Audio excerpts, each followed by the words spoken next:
ఓం సాయిరామ్. శ్రీకృష్ణే భగవతే వాసుదేవాయ నమః. 26వ శ్లోకం.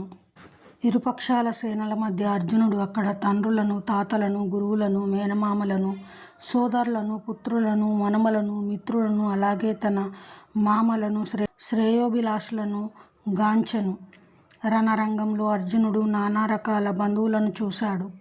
తన తండ్రికి సమకాలీకులైన భూరిశ్రవుని వంటి వారిని, తాతలైన భీష్ముడు, సోమదత్తులను, ద్రోణాచార్యుడు, కృపాచార్యుని వంటి గురువులను, శల్యుడు, శకుని వంటి మేనమామలను, దుర్యోధనుని వంటి సోదరులను, లక్ష్మణుని వంటి పుత్రులను, అశ్వత్థామ వంటి మిత్రులను, కృతవర్య వంటి శ్రేయోభిలాషులను అతడు చూశాడు. వారందరినీ యుద్ధరంగంలో చూసి చాలా దుఃఖించాడు. 27వ శ్లోకం. ఆ నానా రకాల బంధుమిత్రులను చూసినప్పుడు కుంతీపుత్రుడైన అర్జునుడు కరుణకు లోనై ఈ విధంగా పలికెను. 28వ శ్లోకం. అర్జునుడు పలికెను: కృష్ణ, ఇంతటి యుద్ధోత్సాహంతో నా ముందు నిలిచిన మిత్రులను, బంధువులను చూసి నా దేహాంగాలు కంపిస్తున్నాయి, నోరు ఎండిపోతున్నది.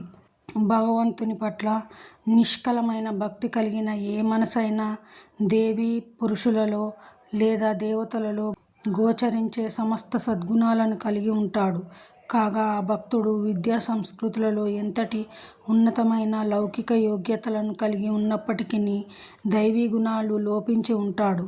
తమలో తామే యుద్ధం చేయడానికి సిద్ధపడిన జ్ఞాతులను, స్నేహితులను, బంధువులను యుద్ధరంగంలో చూడగానే అర్జునుడు ఒక్కమారుగా వారి పట్ల కృపాపూర్ణుడయ్యాడు.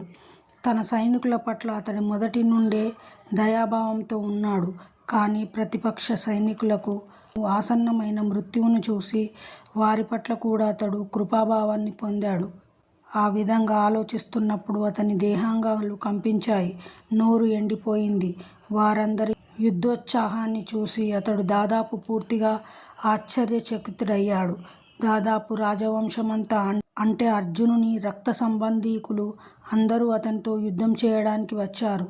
అర్జునుని వంటి భక్తుడిని ఈ విషయమే ఉద్విగ్నతకు గురిచేసింది.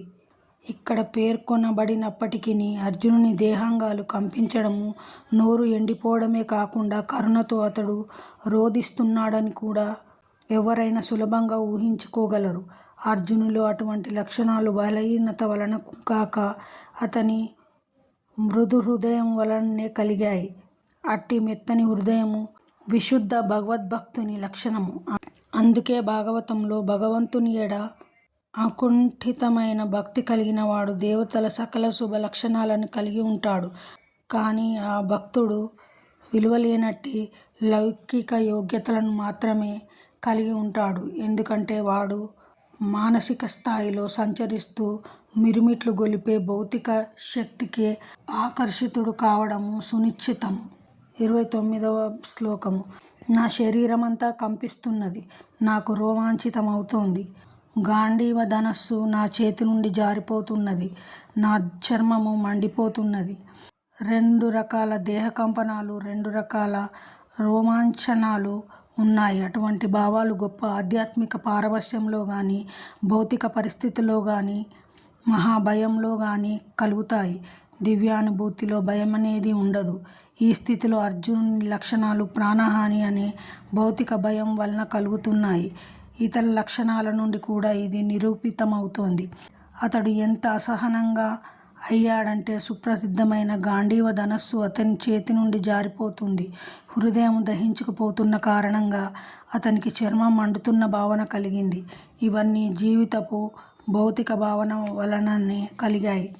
30వ శ్లోకము. ఇప్పుడు నేను ఇక్కడ ఏమాత్రము నిలబడలేకపోతున్నాను, నన్ను నేనే మర్చిపోవుచున్నాను, నా మనస్సు చలించుచున్నది. ఓ కృష్ణ, కేసి సంహారి, నేను కేవలము విపరీతములనే చూస్తున్నాను.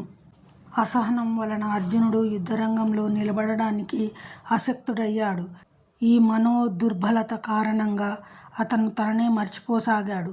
భౌతిక విషయాల పట్ల అమితానురక్తి మనిషిని ఇటువంటి భ్రాంతిమయ స్థితిలో నిలుపుతుంది. భౌతిక పరిస్థితులచే అతిగా ప్రభావితులైన వారిలోనే ఇటువంటి భయము, మానసిక అస్థిరత్వము కలుగుతాయి. అర్జునుడు యుద్ధరంగంలో కేవలము బాధామయమైన విపరీతాలనే దర్శించాడు. శత్రువులపై విజయం సాధించినప్పటికీ అతడు సుఖి కాలేనట్లుగా అనిపించింది. మనిషి తన ఆకాంక్షలలో కేవలము వైఫల్యంనే చవిచూసినప్పుడు నేనిక్కడ ఎందుకు ఉన్నాను అని అనుకుంటాడు. ప్రతి ఒక్కడూ తన గురించి, తన క్షేమం గురించి ఇష్టం కలిగి ఉంటాడు. ఎప్పుడూ భగవంతుని పట్ల ఇష్టమును కలిగి ఉండడు. శ్రీకృష్ణుని సంకల్పంచే అర్జునుడు ఇక్కడ తన నిజమైన లాభం పట్ల జ్ఞానశూన్యతను ప్రదర్శిస్తున్నాడు. ప్రతి ఒక్కని నిజ లాభము విష్ణువు లేదా కృష్ణుని యందే ఉంటుంది. బద్ధజీవుడు ఇది మర్చిపోతాడు. అందుకే భౌతిక క్లేశాలను అనుభవిస్తాడు. యుద్ధంలో తనకు లభించే విజయము కేవలము తనకు దుఃఖ కారణమే అవుతుందని అర్జునుడు అనుకున్నాడు.